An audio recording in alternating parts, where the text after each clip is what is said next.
한번 기억나는 대로 보겠습니다.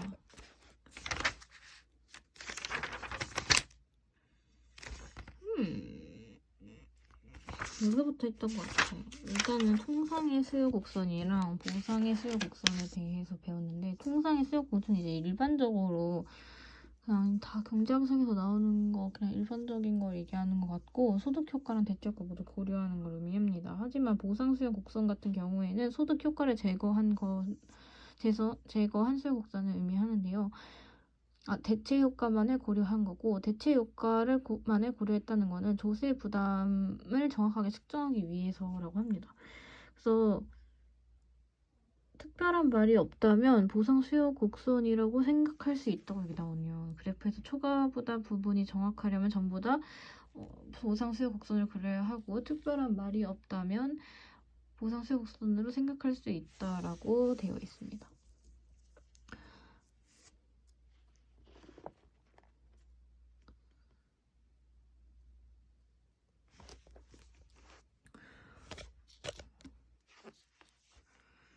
그래서 한번 차이를 보면은, 정상제 같은 경우에 일반적인 수요 곡선이 이렇게 생겼다고 했을 때, 여기서 보상 수요 곡선은 소득 효과를 제거한 대체 효과만을 의미하는 거겠죠.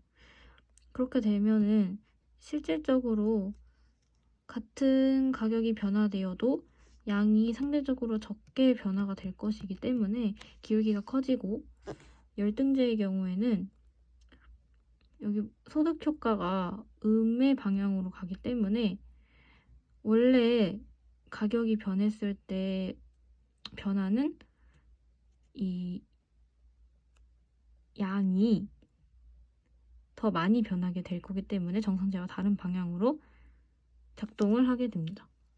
그리고 기펜제 같은 경우에는 일반적인 수요의 법칙을 만족하지 못하니까 이렇게 수요 곡선이 생기고요. 열등제와 똑같이 이러한 방향으로 보상 수요 곡선이 생긴다는 것을 알 수 있습니다. 그래서 여기 한번 읽어볼게요. 제가 정상제의 경우에는 보상 수요 곡선의 초과 부담이 더 작다고 하네요.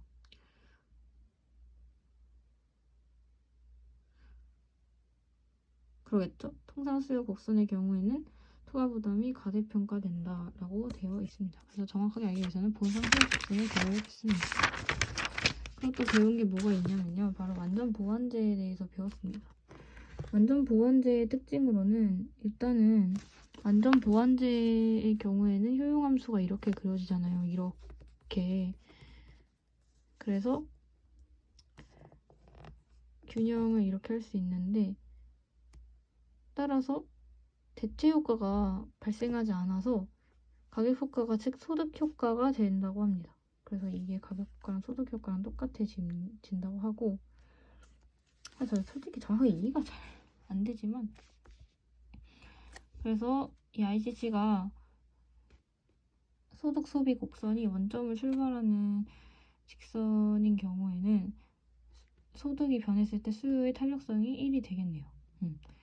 그리고 가격 소비 곡선 같은 경우에는 우상향한다고 되어 있는데, 가격 소비 곡선이라는 게 이제 가격이 변했을 때 소비가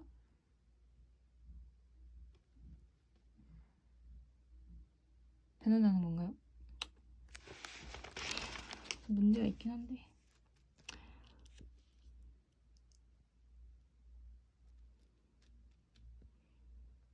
그래서 소득 효과가 0일 때 일단 여기서 3개로 나눠지는데요. 그 가격 효과는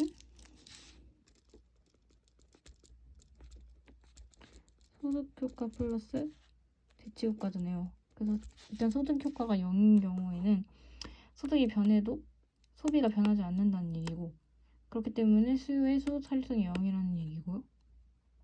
그렇기 때문에 IGC가 수직선이 되고 보상 수요 곡선이랑 보통 수요 곡선이 같아지게 되겠죠.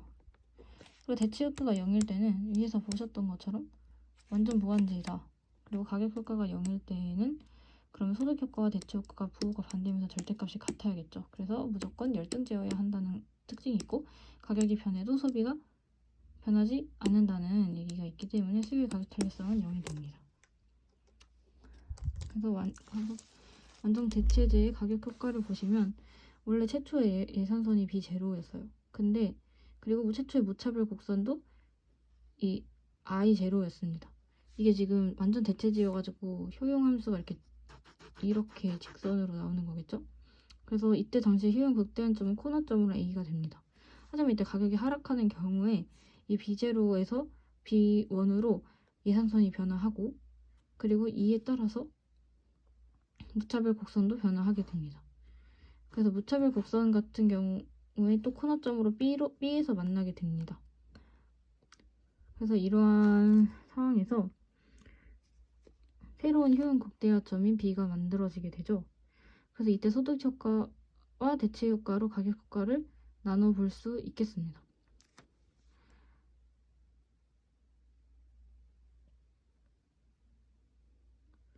그래서 바뀐 예산선에 평행하고 원래 무차별 곡선인 I0에 만나도록 점선을 그려볼 수 있는 게 빨간 점이죠.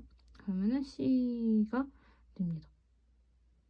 그래서 A에서 C로 가는 거는 대체 효과가 되고 C에서 B로 가는 거는 소득 효과가 됩니다. 반면 가격이 상승하는 경우에는 여기 원래 B0, I0가 원래 최초의 예산선과 무차별 곡선이었는데 가격이 상승해서 B0에서 B1으로 옮겨졌고 이에 따라서 무차별 곡선도 I0로 옮겨졌습니다. 그에 따라서 균형이 A에서 B로 옮겨졌고 이렇게 가격 효과가 나타났는데 이거를 분해해본다고 한다면 또 이 점선의 선을 그릴 수 있고 C로 균형점이 옮겨집니다. 그러면은 A에서 B로 대체 효과가 발생되었고 여기서 C에서 B는 0이기 때문에 소득 효과는 0이라는 것을 알 수 있습니다.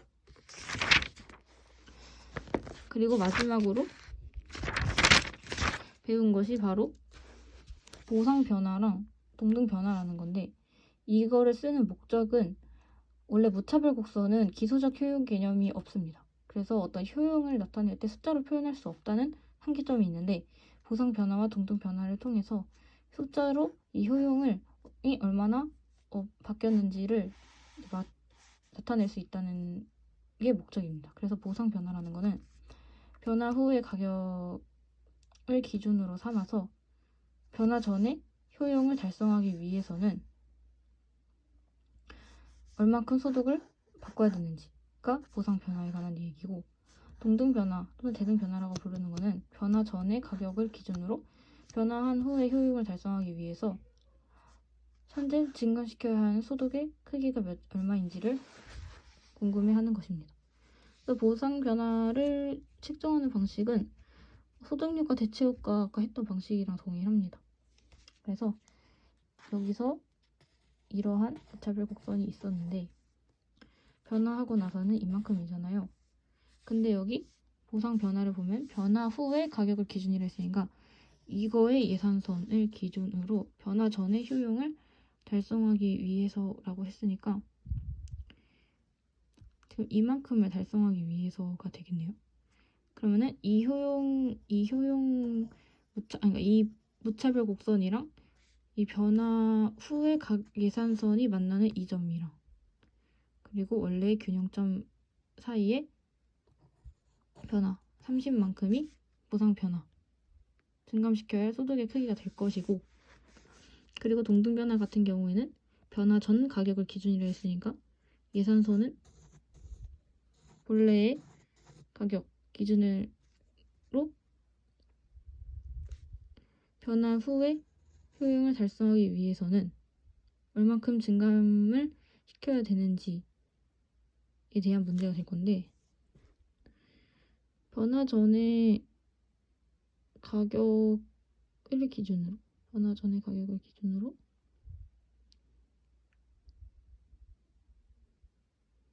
변화 후에 효용이 지금 여기서 달성이 된 건가요? 그런 것 같은데 그쵸 변화 후에 여기 변화 전 가격을 기준으로 변화 후의 효용을 달성하기 위해서는 전혀 이해가 안 되네요. 네, 여기까지 하도록 하겠습니다.